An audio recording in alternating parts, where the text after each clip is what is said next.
ಓಂ ಶ್ರೀ ಗುರುಭ್ಯೋ ನಮಃ. ಹರಿ ಓಂ. 377381. ಓಂ ಜ್ಯೋಗ್ ಜೀವಾ ಜರಾಮಶೀಮಹಿ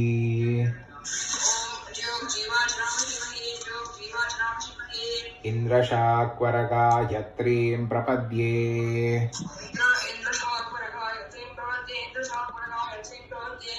ತಾಂತೆ ಯುನಜ್ಮಿ ಇಂದ್ರಶಾಕ್ವರತೃಷ್ಟುಭಂ ಪ್ರಪದ್ಯೆ ತಾಂತೆ ಯುನಜ್ಮಿ ಇಂದ್ರಶಾಕ್ವರಜಗತೀಂ ಪ್ರಪದ್ಯೆ ತಾಂತೆ ಯುನಜ್ಮಿ ಇಂದ್ರಶಾಕ್ವರಾನುಷ್ಟುಭಂ ಪ್ರಪದ್ಯೆ ತಾಂತೆ ಯುನಜ್ಮಿ ಇಂದ್ರಶಾಕ್ವರ ಪಂಕ್ತಿಂ ಪ್ರಪದ್ಯೆ ತಾಂತೆ ಯುನಜ್ಮಿ ಆಹಂ ದೀಕ್ಷಾಮರುಹಮೃತಸ್ಯ ಪತ್ನಿ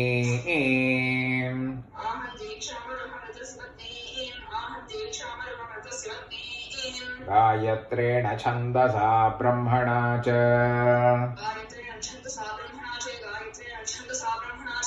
ಋತಗಂ ಸತ್ಯೇಧಾಯಿ ಸತ್ಯಮೃತೆ ಧಾಯಿ ಋತಂಚ ಮೇ ಸತ್ಯಂಚ ಭೂತಾಂ ಜ್ಯೋತಿರಭೂಭಗಂ ಸುವರಗಮಂ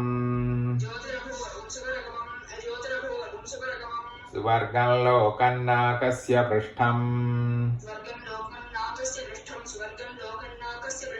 ಬ್ರಧ್ನಸ್ಯ ವಿಷ್ಟಪಮಗಮಂ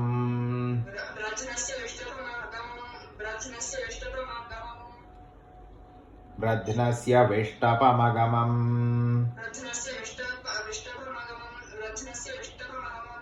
ಪೃಥಿವೀ ದೀಕ್ಷಾ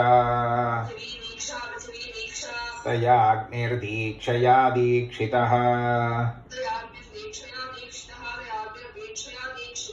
ಯಯಾಗ್ನಿರ್ದೀಕ್ಷಯಾ ದೀಕ್ಷಿತಃ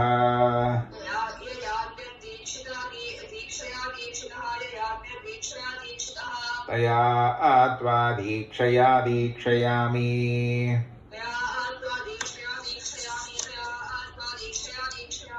ಅಂತರಿಕ್ಷಂ ದೀಕ್ಷಾ ತಯಾ ವಾಯುರ್ದೀಕ್ಷಯಾ ದೀಕ್ಷಿತಃ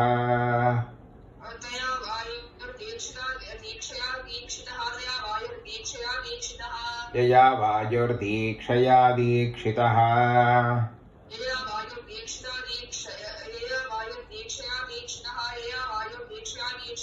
ತಯಾ ಆತ್ವಾ ದೀಕ್ಷಯಾ ದೀಕ್ಷಯಾಮಿ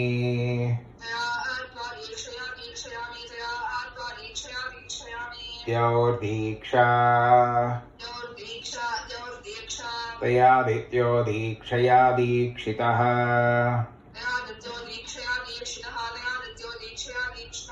ಯಯಾದಿತ್ಯೋ ದೀಕ್ಷಯಾ ದೀಕ್ಷಿತಃ ತಯಾ ಆತ್ವಾ ದೀಕ್ಷಯಾ ದೀಕ್ಷಯಾಮಿ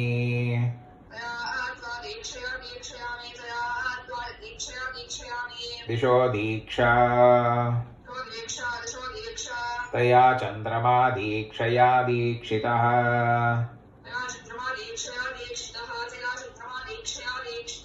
ಯಯಾ ಚಂದ್ರಮಾ ದೀಕ್ಷಯಾ ದೀಕ್ಷಿತಃ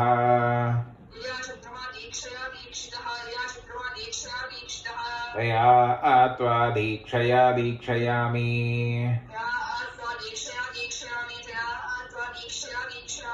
ಆಪೋ ದೀಕ್ಷಾ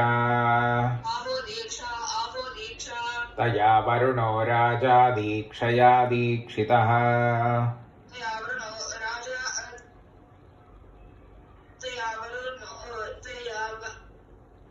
तया वरुणो राजा दीक्षया दीक्षितः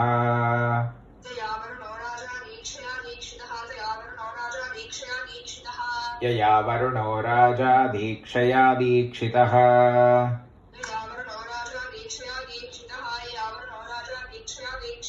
तया आत्वा दीक्षया दीक्षयामि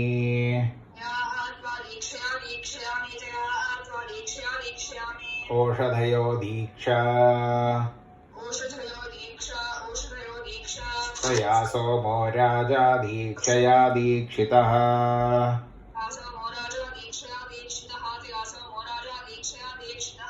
यया सोमो राजा दीक्षया दीक्षितः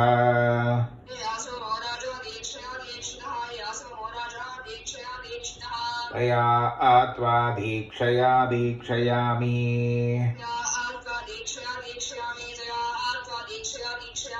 वाग्दीक्षा तया प्राणो दीक्षया दीक्षितः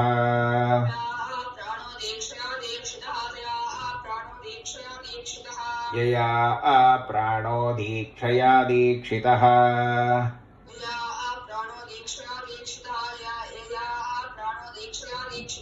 तया आत्वा दीक्षया दीक्षयामि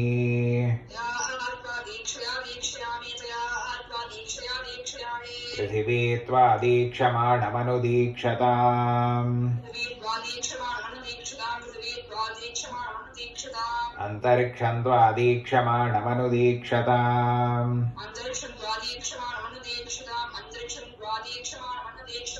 द्यौस्त्वा दीक्षमाणमनुदीक्षताम्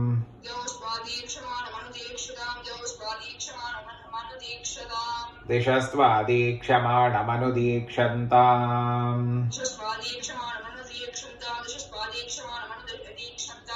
आपस्त्वा दीक्षमाणमनुदीक्षन्ताम् ओषधयस्त्वा दीक्षमाणमनुदीक्षन्ताम्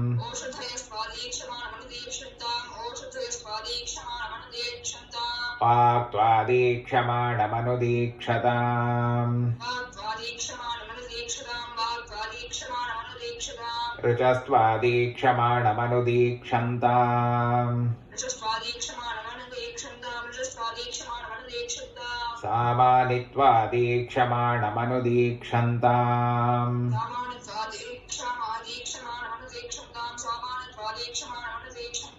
यजोगं षित्वा दीक्षमाणमनुदीक्षन्ताम्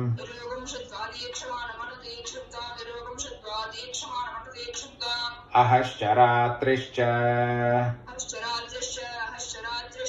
कृषिश्च वृष्टिश्च त्विचिश्च त्विषिश्च पचितिश्च आपश्चौषधयश्च ऊर्जसूनृता च तास्त्वा दीक्षमाणमनुदीक्षन्ताम्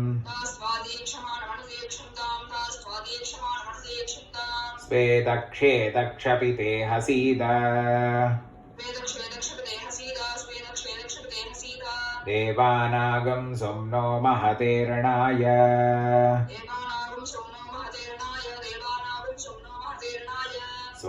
स्वासस्थस्तनुवासं विशस्व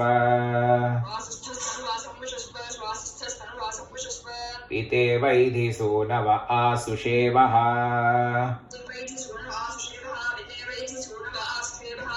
शिवो मा शिवमाविश सत्यं आत्मा श्रद्धा मे क्षितिः तपो मे प्रतिष्ठा सवितृप्रसूता मादिशो दीक्षयन्तु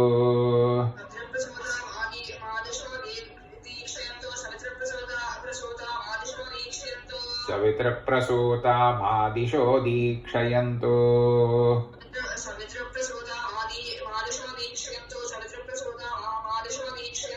सवितृप्रसूता मादिशो दीक्षयन्तु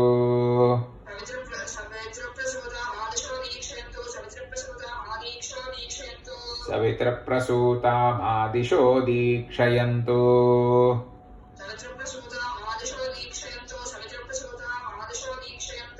सत्यमस्मि अहं त्वदस्मि मदसि त्वमेतत्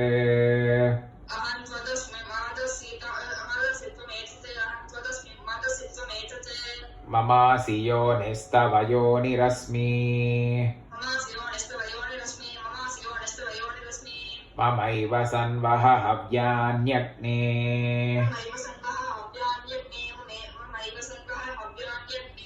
पुत्रः पित्रे लोककृज्जातवेदः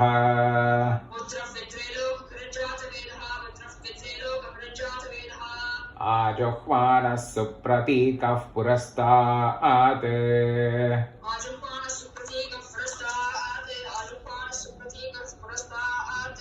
अग्ने स्वायोनिमासीद साध्या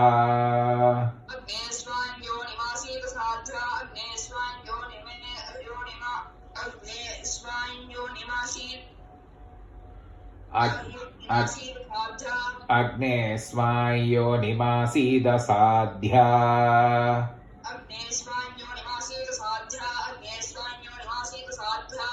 अस्मिन् सधस्थे अद्युत्तरस्मिन्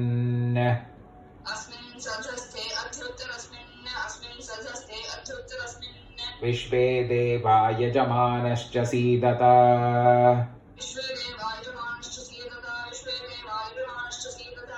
एकमिषे विष्णुस्त्वान्वेतु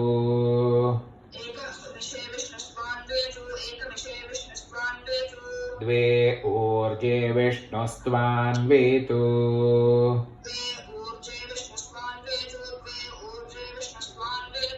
त्रीणि व्रताय विष्णुस्त्वान्वेतु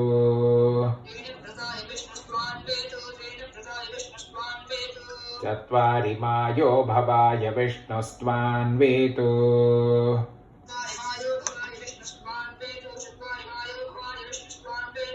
पञ्च पशुभ्यो विष्णुस्त्वान्वेतु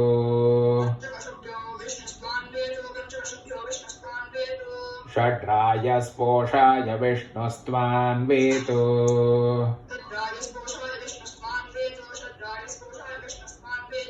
सप्त सप्तभ्यो होत्राभ्यो विष्णुस्त्वान्वेतु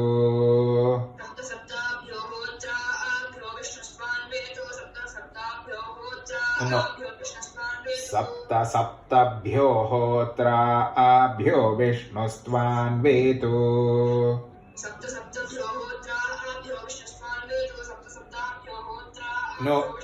सप्त सप्तभ्यो होत्राभ्यो विष्णुस्त्वान्वेतु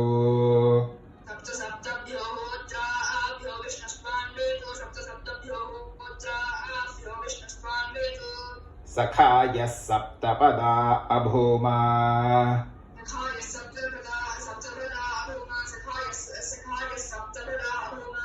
सख्यन्ते गमेयम् सख्याते मायोषम्. So these are called the Saptapadi mantras. So these are chanted during weddings. So the two people, they go around the fire, right? Yeah. So this is the mantra which is chanted, and actually this is a mantra for friendship. Okay.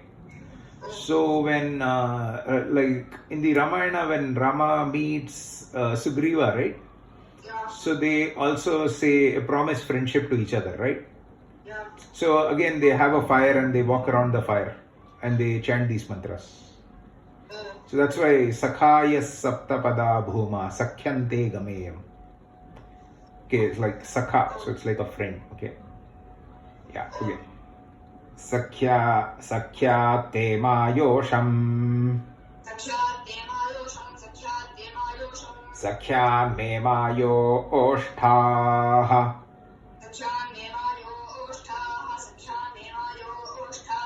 Sasi Subramanye. तस्या आस्ते पृथिवी पादः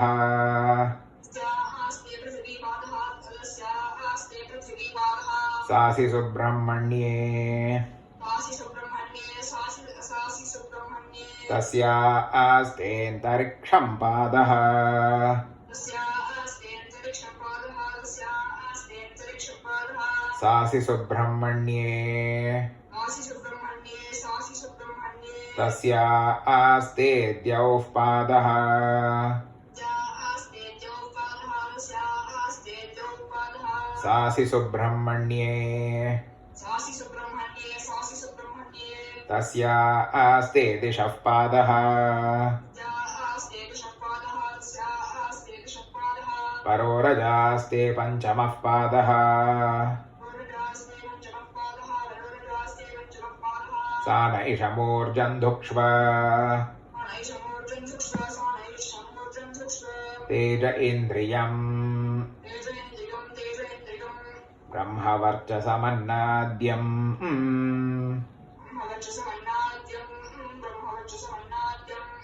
विमिमे त्वापयस्वतीम् विमिमे तावयस्मतीम् विमिमे तावयस्मतीम् देवानां धेनुगं सुदुघामनपस्फुरन्तीम् देवानां धेनुं सुदुभावनपस्फुरन्तीम् देवानां धेनुं सुदुभावनपस्फुरन्तीम् इन्द्रः सोमं पिबतु इन्द्रसोमं पिबतु इन्द्रसोमं पिबतु क्षेमो अस्तु नः क्षेमो अस्तु नः क्षेमो अस्तु नः इमान्नराः कृणुत वेदिमेत्य इमान्नराः कृणुतवे दिमेत्य इमान्नराः कृणुतवे दिमेत्य वसुमतीगं रुद्रवतीमादित्यवतीम् वसुमतीं रुद्रवतीमादित्यवतीं वसुमतीं रुद्रवतीमादित्यवतीं वर्ष्मन् दिवः वर्ष्मन् दिवः नाभा पृथिव्याः नाभापृथिव्याः यथा यं यजमानो नरिष्येत् हायिं यजमानो नरिष्येत् हायिं यजमानो नरिष्येत् देवस्य सवितुः सवे देवस्य सवितः सवे चतुष्शिखण्डा युवतिः सुपेशा आह चतुर्शिखण्डा युवतिः सुपेशाः चतुर्शिखण्डा युवतिः सुपेशाः घृतप्रतीका भुवनस्य मध्ये धृतप्रतीका भुवनस्य मध्ये तस्यागं सुपर्णावधियौ निविष्टौ तावं सुवर्णावधियो निविष्टौ तस्यागं सुवर्णावधियो निविष्टौ तयोर्देवानामधिभागधेयम् तयोर्देवानामधिभागधेयम् अपजन्यं भयन्नुद भजन्यं भयन्नुदा अपचक्राणि वर्तय चक्राणि वर्तय गृहगं सोमस्य गच्छतम् गृहं सोमस्य गच्छतम् न वा उवे तन्म्रियसे नरिष्यसि न वा उवेतन्म्रियसे नरिष्यसि देवागम् इदेषि पतिभिः सुगेभिः देवागुं विदेशमतिभिः सुगेभिः यत्र यन्ति सुकृतो नापि दुष्कृतः यजन्ति सुकृतोनापि दुष्कृतः यजन्ति सुकृतोनापि दुष्कृतः तत्र त्वा देवः सविता दधातु तत्र त्वा देवस्य पिता दधातु ब्रह्मणो योनिरगंहसः पङ्क्तिं प्रपद्ये दीक्षाययादित्यो दीक्षया दीक्षितः G is it Yayaditya or Yayoditya? यया च करेक्शन Oh, okay.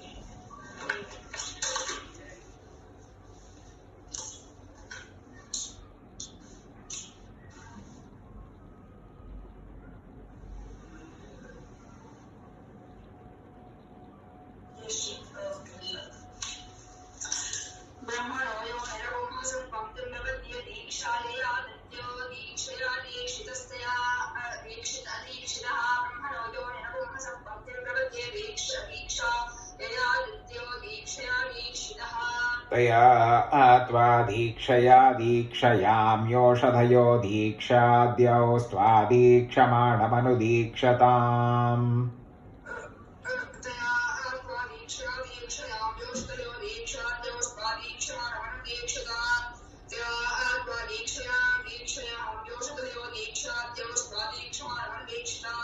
अपचितिश्चाक्षितिरुत्तरस्मिन् गमेयं दिशः पाद आदित्यवतीं वर्तय पञ्च च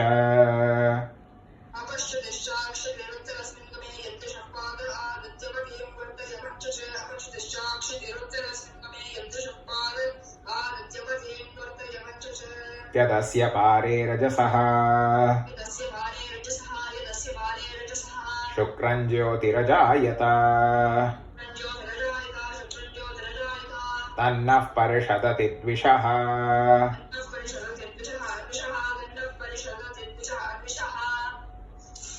Once more. अग्ने वैश्वानरः स्वाहा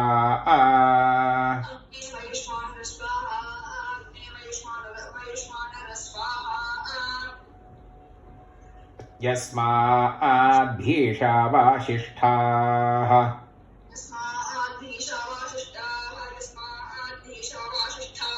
ततो नो अभयं गृधी प्रजाभ्यः सर्वाभ्यो मृडा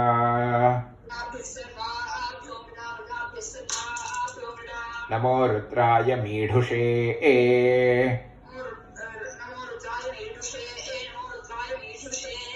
यस्माद्भीषान्यषदः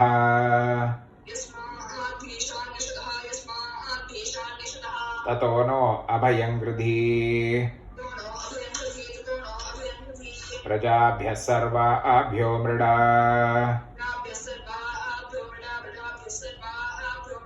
नमो रुद्राय मीढुषे उदुस्रतिष्ठ प्रतितिष्ठ मारिषः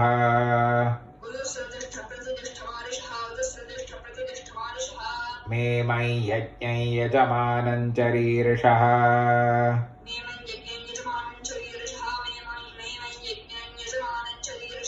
स्वर्गे लोके यजमानगं हि धेहि शन्न एधि द्विपदे चतुष्पदे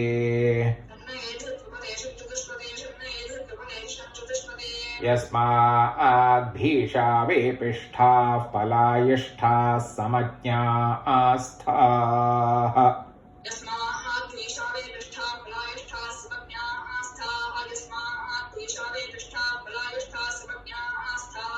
ततो नो अभयं गृधी प्रजाभ्यः सर्वाभ्यो मृडा नमो रुद्राय मीढुषे य इदमकः तस्मै नमः तस्मै स्वाहा न वा उभे तन्म्रियसे आशानां त्वा विश्वा आशाः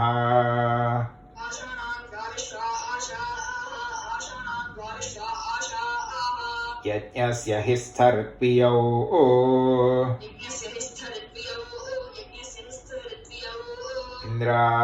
इन्द्राग्निचेतनस्य च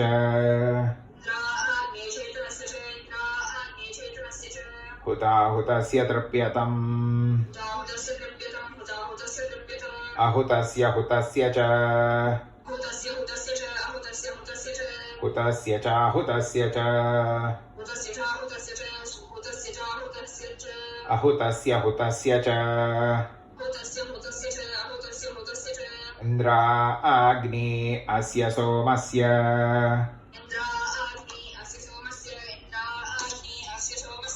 वीतं पिबतं जुषेथा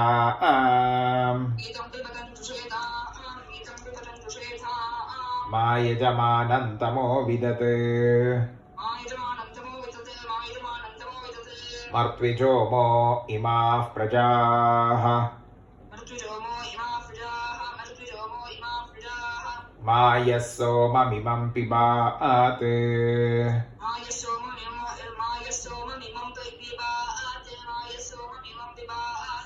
सगं सृष्टमुभयं कृतम् सगं सृष्टमुभयं कृतं सगं सृष्टमुभयं कृतं कृतिमीढुषे हुतस्य च सप्त च कृतिमीढुषेरुतस्य च सप्त च कृतिमीढुषेरुतस्य च सप्त च अनागसस्त्वा वयम् अनागसस्त्वा वयम् इन्द्रेण प्रेषिता उप इन्द्रेण प्रेषिता उप वायुष्टे अस्त्वगं शभूः वायुष्टे अस्त्वगं शभोः मित्रस्ते अस्त्वगं शभूः वरुणस्ते अस्त्वगं शभूः अपांक्षया गर्भाः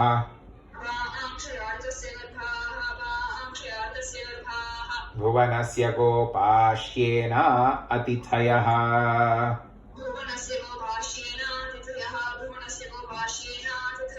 पर्वतानां ककुभः प्रयुतो न पातारः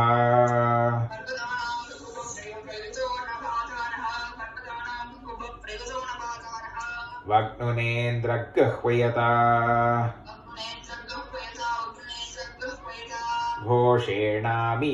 घोषेणामीवागश्चातयता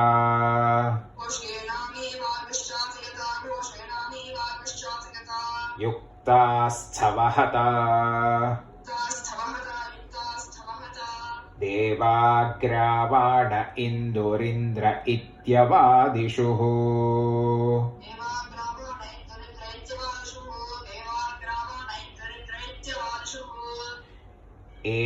ऐन्द्रमचुच्यवुः परमस्याः परावतः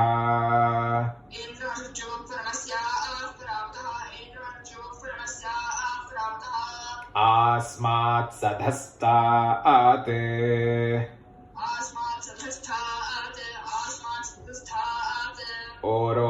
ओरोरन्तरिक्षात्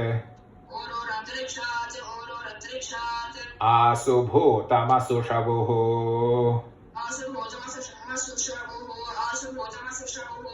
ब्रह्मवर्चसम् आसुषवुः समरे रक्षागस्य वधिषुः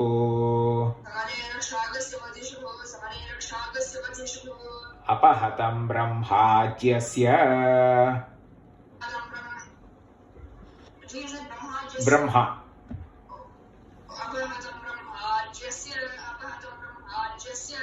वाक्चत्वा मनश्च श्रीणीताम्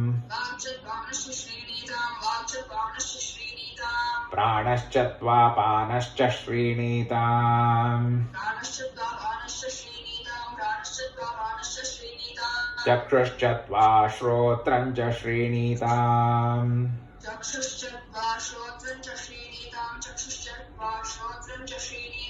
दक्षश्चत्वा बलं च श्रीणीताम् ओजश्चत्वा सहश्च श्रीणीताम्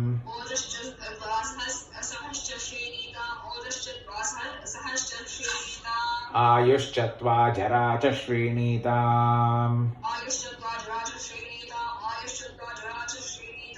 आत्मा चत्वा तनूश्च श्रीणीताम्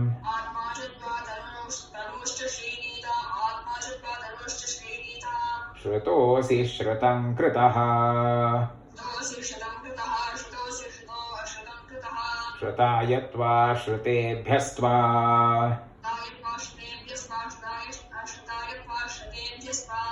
यमिन्द्रमाहुर्वरुणय्यमाहुः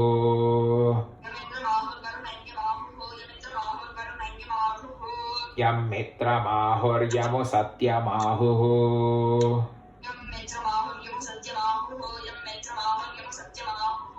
यो देवानां देवतमस्तपूजाः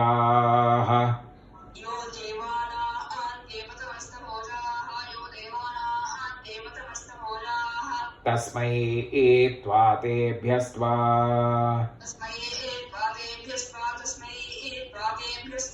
मयित्यदिन्द्रियं महत्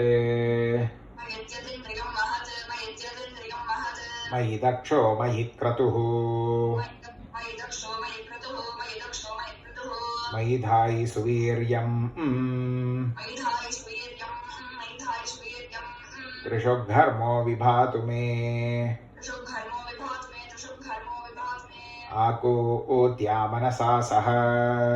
आकूत्यामसा सह आकूत्यामसा सह विराजा ज्योतिषा सह विराजा ज्योतिषा सह विराजा ज्योतिषा सह यज्ञेन पयसा सह यज्ञेन वयसा सह यज्ञेन वयसा सह तस्य दोहमशीमहि तस्य दोहमशीमहि तस्य दोहमशीमहि तस्य सुम्नमशीमहि तस्य सुम्नमशीमहि तस्य सुम्नमशीमहि तस्य भक्षमशीमहि तस्य वक्षमशीमहि तस्य वक्षमशीमहि वाग्जुषाणा सोमस्य तृप्यतो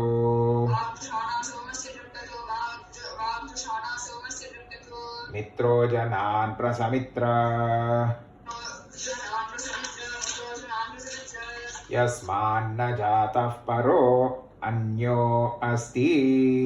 यस्मान्न जातः परो अन्यो अस्ति यस्मान्न जातः परो अन्यो अस्ति य आविवेश भुवनानि विश्वा विवेश भुवनानि विश्वा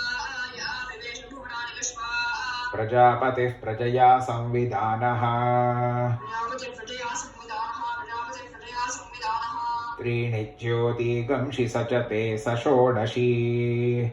ज्योतिगुंषि स च ते स षोडशी ज्योतिगुंषि स च ते स षोडशी एष ब्रह्माय ऋत्वियः एष ब्रह्माय ऋत्वियः एष ब्रह्माय ऋत्वियः इन्द्रो नाम श्रुतो गणे इन्द्रो नाम श्रुतो गणे प्रते महे विदथे शगंसि शगं हरी प्रते महे विदथे शगुंसि शगुं हरि प्रते महे विदथे शगुंसि शगुं हरि हरिः ॐ हरिः